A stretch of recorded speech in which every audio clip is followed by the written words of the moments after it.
We are going to wrap up A Midsummer's Night Dream, and to start that off, we're going to talk about who was in love with who at the beginning of the play and who they are currently in love with, and whether that's because of an enchantment or not. So we're going to start off with Hermia. She starts out in love with Lysander. She's currently still in love with Lysander because she wasn't enchanted by anyone. Next, Lysander starts out in love with Hermia, but then he falls in love with Helena because he was enchanted by Puck. Next, we have Demetrius. He started out in love with Hermia.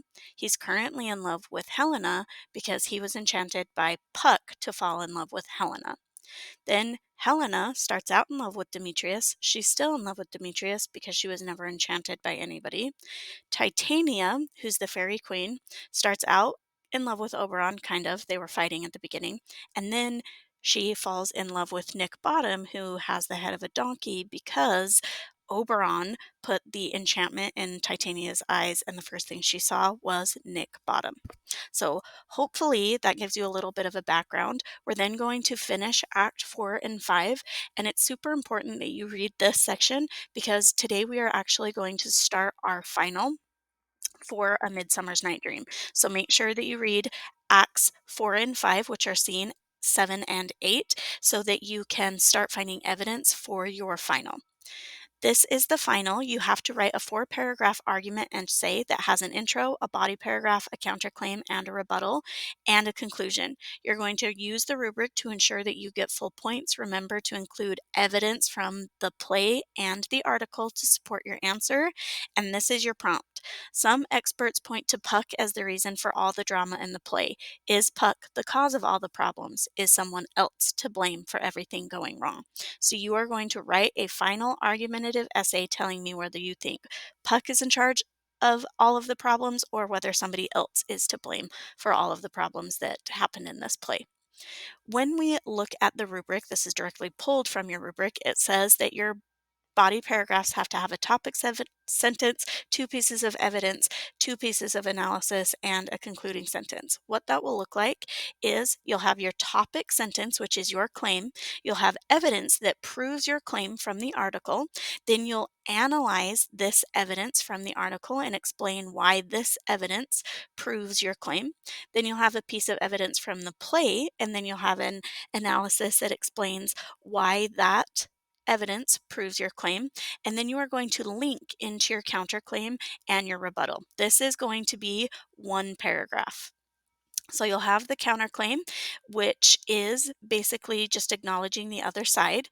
Then you'll have evidence or a quote that supports the counterclaim. Now, when you are looking for this evidence, you want to make sure that it's a pretty good argument, but not such a good argument that you can't say, but this is why it's wrong. So this is the only piece of evidence that's going to be for the other side of the argument. Then you'll have an analysis that explains why some people might believe that evidence and counterclaim, and then you'll follow it up with a rebuttal that explains why the counterclaim is wrong, and then you'll end your rebuttal with evidence that proves this wrong and you right, and then you'll lead into your conclusion. So that's all you're doing today is you're looking in the play for evidence, 1 piece of evidence from the play that proves your side, and then you are looking for a piece of evidence from the article that proves your side, and then you are looking for a piece of evidence that supports the opposite side. This can come from the article or from the play, and then a piece of evidence that proves them wrong and you right, either from the article or from the play. 3 pieces of evidence for your side and 1 piece of evidence for the counterclaim. We are now going to talk about how you cite your evidence as you're looking for it. So I'm going to give you examples for how you can cite your article and how you can cite from the play.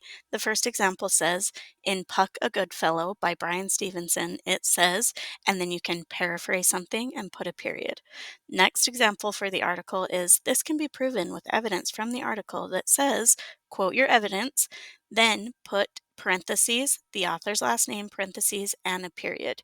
A lot of you guys are just throwing a quote into your papers, and you need to make sure that you lead into it a little bit more rather than just throwing in a quote because it's a little bit jarring for your reader. Next, the play examples are In A Midsummer's Night Dream by William Shakespeare. Demetrius says, then you can paraphrase what he says, and then you'll put what page number that came from, and then a period. You can say, this can be proven with evidence from the play where Puck says, directly quote what Puck says, and then you'll put Shakespeare and what page number you found that on. Another example is based on the stage direction on page 139, it says, put the stage direction, and then you will put Shakespeare again at the end with the period on the outside of the parentheses. You'll notice that I italicized A Midsummer's Night Dream because that's the title of the play. And then I italicized the stage directions as well because in the play they are italicized. So if they do it, you have to do it as well. I put the article title in quotation marks because if it's an article, you can show it's an article with the quotation marks instead of a book or a play, which you always want to italicize. So when you are done finding your 3 pieces of evidence for your claim and 1 piece of evidence for your counterclaim, you can do read theory and quill for this week. But this is your main objective for today, to make sure that you have evidence from the article, evidence from the play that support your claim, and then evidence for the other side that either comes from the play or the article, and then evidence that proves them wrong and you right, either from the play or the article. If you have any questions, please let me know.